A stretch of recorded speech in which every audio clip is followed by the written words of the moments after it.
Nah, sekarang saya sudah sama Mas Erik nih dari Performance Suriban. Halo Mas Rivi. Apa kabar? Baik. Nah, Mas Erik, kita nih hadir ke sini pengen ngebahas soal gimana sih caranya menjaga kondisi ban agar tetap awet. Boleh. Boleh ya Mas Erik ya? Boleh. Kita masuk ke dalam main-main. Silakan. Ya? Yuk, mari kita masuk.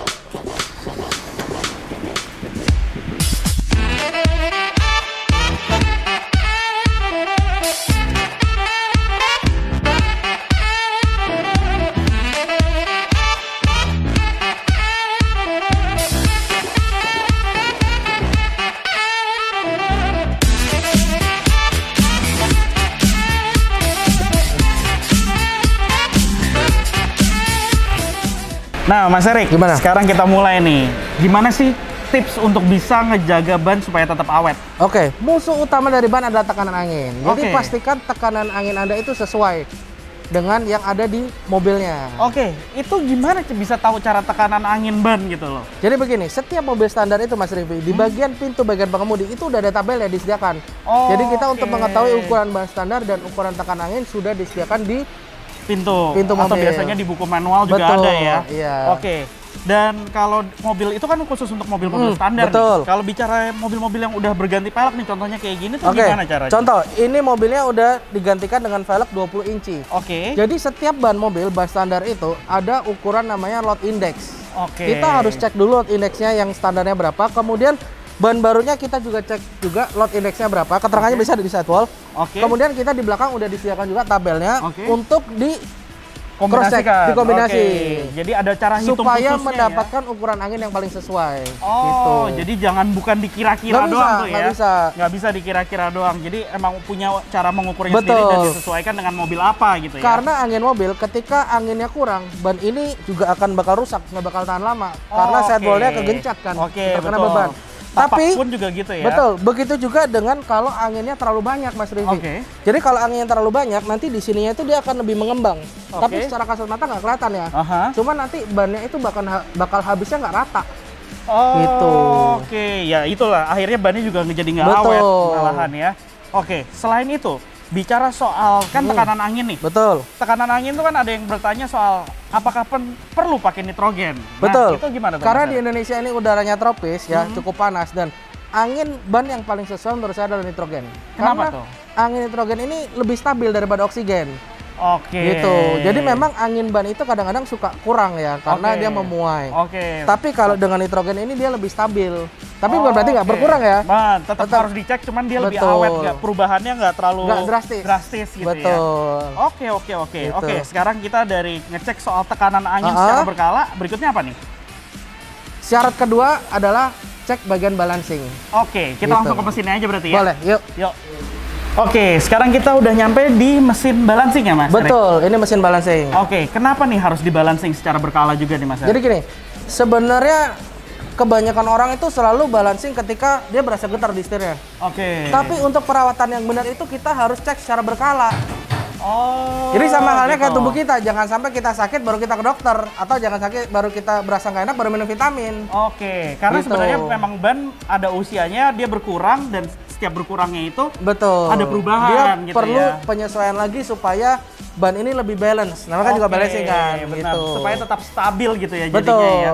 Dan karena itu juga membuat bannya akan lebih awet memang ya. Pastinya. Tujuan utamanya adalah supaya ban itu habisnya rata dan awet. Oh, gitu. Jadi oke. kita beli ban itu nggak terbuang sia-sia. Oke, benar-benar Gitu. juga. Oke. Ini alatnya ini udah juga canggih nih ya. Betul. Dan untuk pengukuran dan segala macamnya juga udah benar-benar Sesuai. tepat gitu Jadi ya. mesinnya ini kita datangin langsung dari Amerika. Mhm. Dan ini tipenya Hunter Road Force. Jadi Oke. mesin ini itu beda dengan mesin balancing biasanya, Mas Rivi. Oke. Kalau kita lihat secara detail, mesin ini udah dilengkapi dengan aspal. Kita Oke. sebut aspal. Jadi balancing itu sebenarnya kan ketika bannya dipasang di mobil kan kena tekanan beban mobil. Oke. Dengan mesin ini, itu bannya akan langsung mendapatkan tekanan dari mesinnya langsung. Oke. Jadi balancingnya lebih tepat gitu. Siap kalau gitu. Oke. Dan satu lagi, ada Apa kelebihan tuh? dari mesin ini. Apa tuh? Ini kalau kita lihat di sini Mas Rivi, Hmm? kita ini di mesin ini dia bisa ngebaca bannya ini bagusnya diletakin di sebelah mana. Oh. Supaya nanti oke. akan berpengaruh di bagian sporingnya. Oke, mengerti, Gitu. ngerti. Oke, jadi benar-benar semakin canggih mesinnya juga akan membuat ban juga akan semakin baik kualitasnya ya. Karena kita di Permaisuri selalu menyajikan supaya customer itu puas menikmatin bannya, menikmati mobilnya, dan dia nggak kecewa. Karena udah dipekerjakan dengan tepat dan sesuai. Gitu. Setelah balancing, apa lagi nih yang harus kita lakukan nih? Spuring ya? Betul. Langsung kita lihat lagi ya di sini ya. Siap. Nah, selanjutnya apa lagi nih Mas Erik nih? Mobil dinaikin ke sini nih. Tadi kan udah tekanan angin sama balancing. Yang ini adalah spuring. Iya. Nah, ini apa nih fungsi dari spuring? Spuring itu untuk meluruskan kaki-kaki mobil. Gitu. Jadi sebenarnya kaki-kaki mobil ini bisa disetel juga ya? Bisa. Dan dia fungsinya apa sebenarnya? Jadi gini, kalau kita nggak dilakukan spuring pada mobil kita, jadi kita kan nggak tahu mobil biasanya narik. Biasa keluhan orang nih, paling gampang keluhannya mobilnya narik kanan atau narik kiri. Nah, lari-lari betul. Gitu ya? Kalau kita nggak dilurusin dengan spuring ini, yang menyebabkan setirnya narik kanan narik kiri, itu jadi bannya habisnya nggak rata.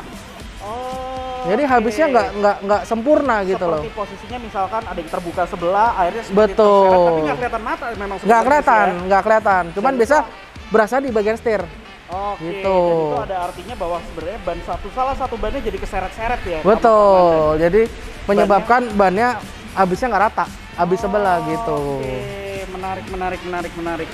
Dan dari spuring ini juga memang setelah membuatnya mobil itu jadi sama-sama lurus, otomatis dia juga jadi lebih balance ya mobil ya? Pastinya, jadi lebih nyaman kita mengendalikan mobilnya, gitu. Jadi nggak faktor hanya untuk karena perawatan, tapi juga untuk keselamatan dan kenyamanan ya? Betul, keselamatan dan kenyamanan. Oke deh, kalau gitu.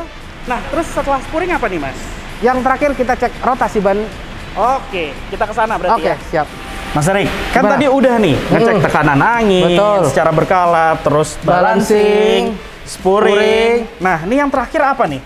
Nah, ban itu juga perlu dirotasi. Rotasinya tuh gimana tuh Mas? Jadi gini, ada beberapa mobil yang standarnya itu dia nggak ada setelan cambernya. Jadi ban itu akan makan dalam. Contoh Toyota Alphard. Itu bannya selalu makan dalam. Nah, jadi kita tinggal putar bannya atau dirotasi. Betul. Tergantung dari alur bannya juga Mas Rivi. Gitu. Jadi mana yang lebih botak akan lebih baik ditaruh di luar. Betul. Jadi supaya habisnya rata. Habisnya semakin rata. Betul. Tapi ada syaratnya lagi. Apa tuh syaratnya? Kita harus cek kembangan bannya dulu. Tiap mobil berbeda-beda ya. Apalagi ban yang udah diganti ya. Contoh, kalau ini bannya itu memiliki tipe kembangan asimetrik. Yang artinya, dia punya outside sama inside. Ini nggak bisa dirotasi. Ini nggak bisa dirotasi dalam artian kalau mau dirotasi tukar posisi aja gitu ya. Cuman ya. Tapi nggak ada gunanya ya sebenarnya karena untuk camber ya berarti ya memang sudah dia posisinya seperti ini karena ada outside inside-nya. Tapak sisi luar dan dalam berbeda. Kebanyakan kalau mobil begini kan dia untuk mobil-mobil sedan ya udah diganti dan velgnya udah belang depan belakang ukurannya jadi nggak bisa ditukar juga. Tapi kalau untuk mobil standar Mas Rivi, contoh Toyota Alphard itu nggak ada setelan cambernya. Jadi bannya selalu makan dalam. Dan itu ban standarnya bisa dirotasi. Makanya kalau beli ban di Permaisuri itu kita ada fasilitas free rotasi ban selama 3 bulan sekali. Nah ini ban asimetrik, terus ini apa lagi bedanya? Yang ini contoh, ini adalah ban simetrik nih tipenya. Kita kalau perhatikan alurnya. Simetrik ini satu arah ya? Betul, dia nggak ada inside, nggak ada outside. Jadi tipe ban yang ini boleh bisa ditukar-tukar di rotasi. Supaya habisnya bisa rata juga ya. Selanjutnya ini kayak ban-ban standar nih jatuhnya. Betul, kalau yang ini adalah bannya tipenya blok, dia gede-gede. Atau orang biasa sebutnya ban kasar. Kalau ini juga nggak ada inside outside-nya. Dan bisa dirotasi juga. Bisa dirotasi. Dan tadi dirotasi itu sebaiknya setiap 3 bulan sekali. 3 bulan sekali. Khusus untuk mobil-mobil yang apalagi dipakai sehari-hari ya. Jadi semuanya juga butuh perawatan. Jangan sampai kita lupa terlambat bannya habis makan dalam. Dan akhirnya nggak bisa kepake sama sekali ya. Dan harus beli. Padahal masih sisi luarnya masih baik, masih bagus ya. Oke. Jadi itu aja nih Mas Erik. Betul. Ini beberapa tips yang paling penting lah perlu kita perhatikan untuk merawat ban di mobil kita. Dan paling simpel sebenarnya paling simpel. Oke deh kalau gitu. Terima kasih Mas Erik. Terima kasih infonya semuanya. Semoga bermanfaat buat teman-teman juga. Terima kasih. Nah jangan lupa like videonya jika Anda menyukainya serta subscribe ke channel OLX Indonesia. Main juga ke website kami di www.olx.co.id untuk mencari mobil bekas impian Anda. Serta apabila Anda ingin menjual mobil Anda secara cepat, Anda juga bisa kunjungi ke OLX Autos. Kami ucapkan terima kasih juga kepada Permaisuri Ban yang sudah memfasilitasi kami. Terima kasih OLX untuk memberikan informasi mengenai tipsnya ya. Terima kasih. Sampai jumpa di video berikutnya.